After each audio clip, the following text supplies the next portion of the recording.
नमस्कार छात्र मित्रों। सावित्रीबाई फुले शिक्षण प्रसारक मंडल संचालित श्रावणलाल मोदी प्राथमिक विद्यालय, यहाँ से मैं अध्यापिका श्रीमती टाले एपी आपके सामने कक्षा 7वीं का हिंदी विषय का चौथा पाठ शब्द संपदा प्रस्तुत करने वाली हूँ। आज हम यहाँ पर शब्द संपदा पाठ के बारे में जानकारी देखेंगे। छात्रों, आज यहाँ पर हम हमारे पाठ में इस पाठ का परिचय देखेंगे तथा इस पाठ का उद्देश्य क्या है या फिर लेखक हमें इस पाठ के माध्यम से क्या बताने की कोशिश कर रहे हैं, इसकी जानकारी आज यहाँ पर हम लेने वाले हैं। छात्रों, हमारे पाठ का नाम है शब्द संपदा, मतलब शब्दों का भंडार।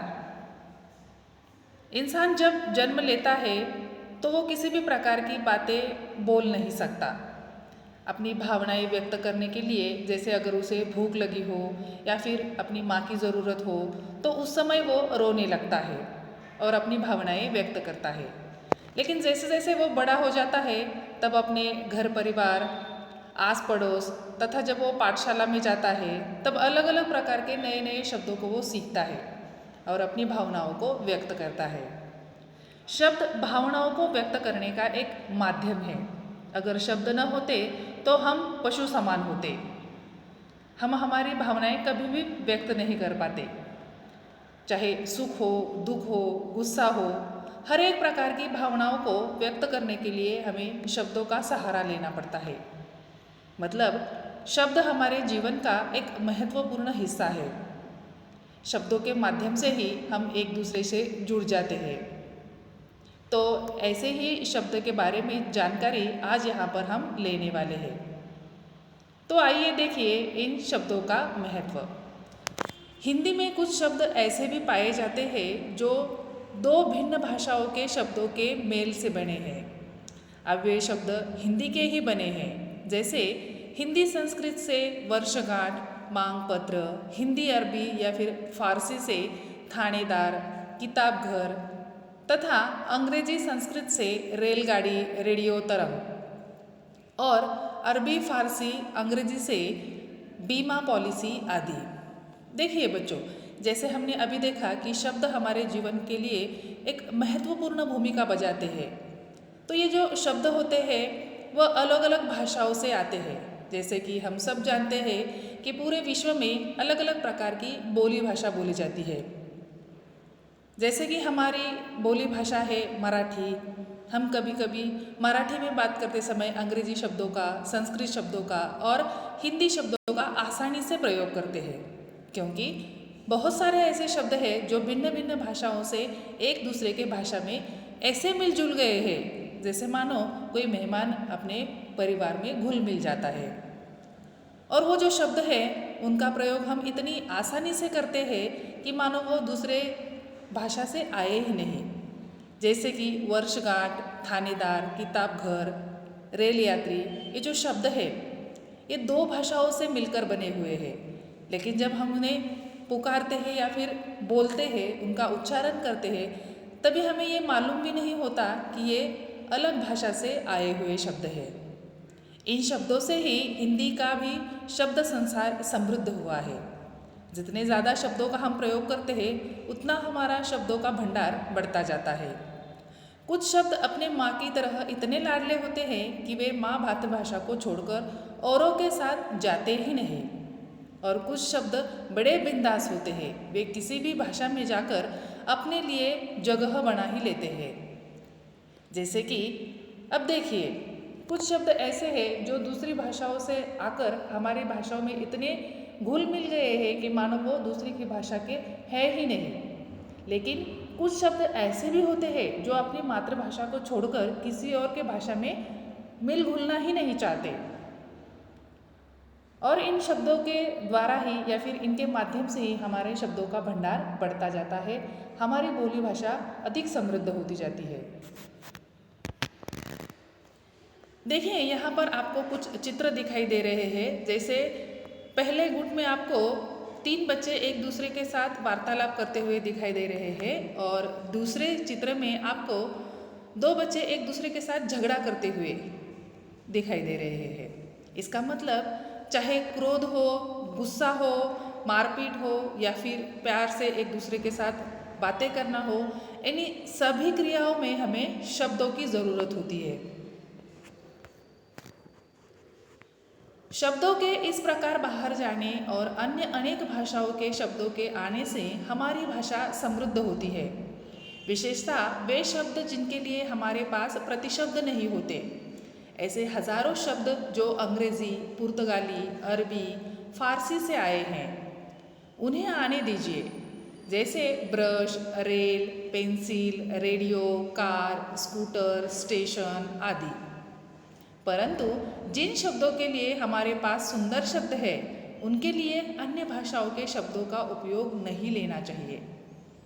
हमारे पास माँ के लिए, पिता के लिए सुंदर शब्द है, जैसे माई, अम्मा, बाबा, अक्का, अन्ना, दादा, बाबू, बापू आदि।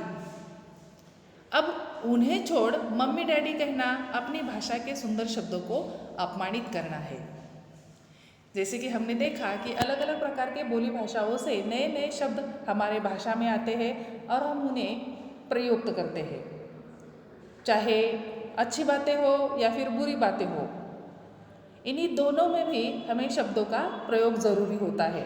कुछ शब्द ऐसे होते हैं जिनके लिए कोई प्रतिशब्द नहीं होते, और कई सारे ऐसे शब्द होते हैं जो अलग अलग प्रकार की भाषाओं से आए हुए, जैसे कि अंग्रेज़ी है, पुर्तगाली, अरबी, फारसी, या भाषाओं से अलग अलग प्रकार से शब्द आए हुए हैं, जैसे कि ब्रश, रेल, पेंसिल, रेडियो। आपने ये नाम सबने सुने होंगे। शायद आपको ये मालूम होगा कि ये शब्द कुछ अंग्रेज़ी है, कुछ पुर्तगाली है, कुछ अरबी है, लेकिन इन्हें हम जब प्रयोग में लाते हैं तो ये हम ध्यान में भी नहीं रखते कि ये हमारे बोली भाषा के शब्द नहीं है। मतलब इस तरह से वो हमें घुल मिल गए हैं। लेकिन कुछ शब्दों के लिए हमें प्रतिशब्द ढूंढने की ज़रूरत नहीं है, या फिर होंगे तो भी हमें उन्हें इस्तेमाल में नहीं लाना चाहिए। जैसे कि हमारे माँ है, पिताजी है, इनके लिए हमारे बोली भाषा में बहुत सारे सुंदर सुंदर शब्द हैं, इनका ही हमें प्रयोग करना चाहिए। अगर हम अपने माता पिता के लिए मम्मी, डैडी ऐसे शब्दों का प्रयोग करेंगे तो एक प्रकार से हमारी बोली भाषा का अपमान ही हम वहाँ पर करते हैं। तो इसलिए कुछ शब्दों के लिए या फिर कुछ भावनाओं को व्यक्त करने के लिए हमें प्रतिशब्दों को नहीं चुनना चाहिए। हमारे मुख से उच्चारित शब्द हमारे चरित्र, बुद्धिमत्ता, समझ और संस्कारों को दर्शाते हैं। इसलिए शब्दों के उच्चारण के पूर्व हमें सोचना चाहिए। कम से कम शब्दों में अर्थपूर्ण बोलना और लिखना एक कला है। यह कला विविध पुस्तकों के वाचन से, परिश्रम से साध्य हो सकती है। मात्र एक गलत शब्द के उच्चारण से वर्षों की दोस्ती में दरार पड़ सकती है। देखिए, ये जो शब्द होते हैं फूल और कांटों के समान होते हैं। जैसे फूल हमें बहुत प्यारा लगता है, हर कोई उसकी तरफ आकर्षित हो जाता है, लेकिन कांटे किसी को पसंद नहीं होते। उसी तरह से जो मीठे शब्द होते हैं वो सबको अच्छे लगते हैं, प्यारे लगते हैं, हर कोई उसकी तरफ आकर्षित हो जाता है। लेकिन जो हमेशा कड़वा बोलता है, गंदी गंदी बातें करता है, गाली गलौज करता है, उसके पास कोई नहीं जाता। क्यों?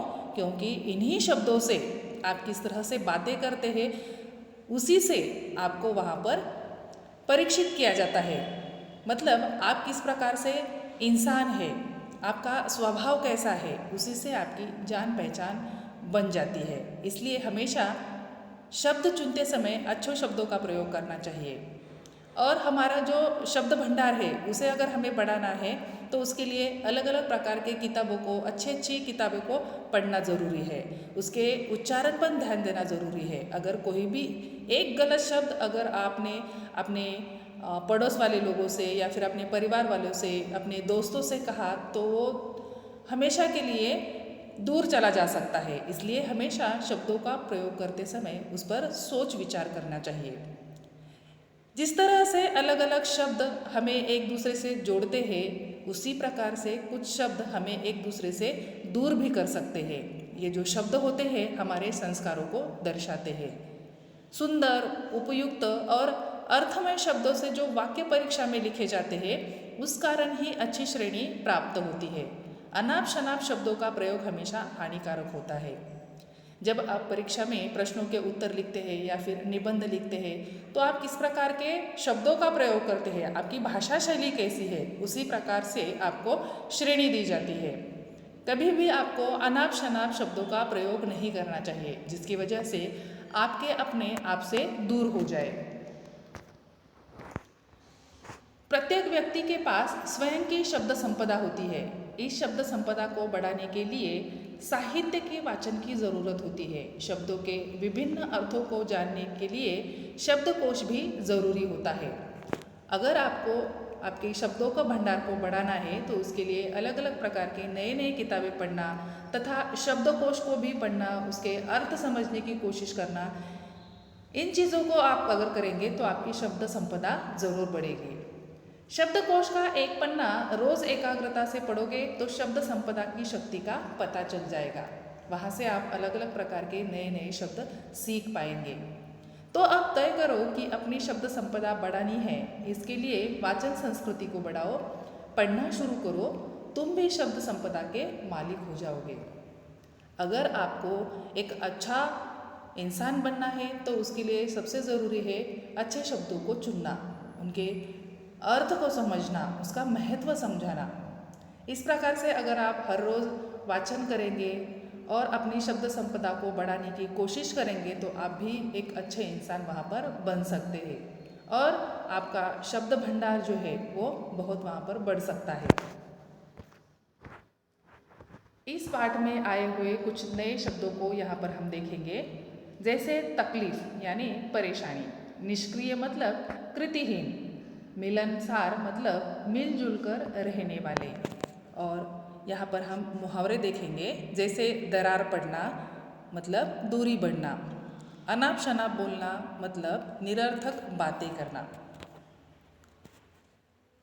यहाँ पर हमें कुछ शब्द दिए गए हैं, इनका सही तरह से उपयोग करके वाक्यों को पूरा करना है। जैसे कि दो अलग अलग प्रकार के अर्थों के शब्द यहाँ पर हमें दिए गए हैं। लिखते समय यहाँ पर इनकी लिखावट हमें अलग दिखाई देती है, जैसे मील और मील। पढ़ते समय उच्चारण में हमें ये दोनों एक समान दिखते हैं परंतु इसका अर्थ अलग अलग है। जैसे मील यानी अंतर नापने का एक साधन होता है और दूसरा मील यानी फैक्ट्री। जैसे कि लक्ष्मी मिल यहाँ से 10 मील दूरी पर है। दूसरा शब्द है दिन और दिन। दूसरी मात्रा वाले दिन का अर्थ होता है गरीब और पहली मात्रा वाले दिन का अर्थ होता है दिवस। यहाँ से हम वाक्य बना सकते हैं, दिन रात दिन दुखियों की सेवा करना सभी का कर्तव्य है। प्रण और प्राण, प्रण यानी शपथ, प्राण छोड़ दूंगा पर प्रण नहीं छोड़ूंगा, मतलब अपनी शपथ को पूरा करना। अगला है कुल और कुल। पहले कुल का मतलब है बहुत ज़्यादा और दूसरे कुल का मतलब है किनारा। नदी के कुल का कुल जल समेटा नहीं जा सकता। इस प्रकार से छात्रों, आज हमने शब्द संपदा के बारे में जानकारी देखी, किस प्रकार से शब्द हमारे जीवन में उपयोगी होते हैं और हमें अगर शब्द भंडार को बढ़ाना है तो अधिक से अधिक वाचन करना चाहिए। शब्दों का हमने यहाँ पर महत्व समझा। इसके बाद अगले तासिका में हम हमारी 5वीं कविता बसंत गीत इसका अभ्यास करेंगे। Thank you.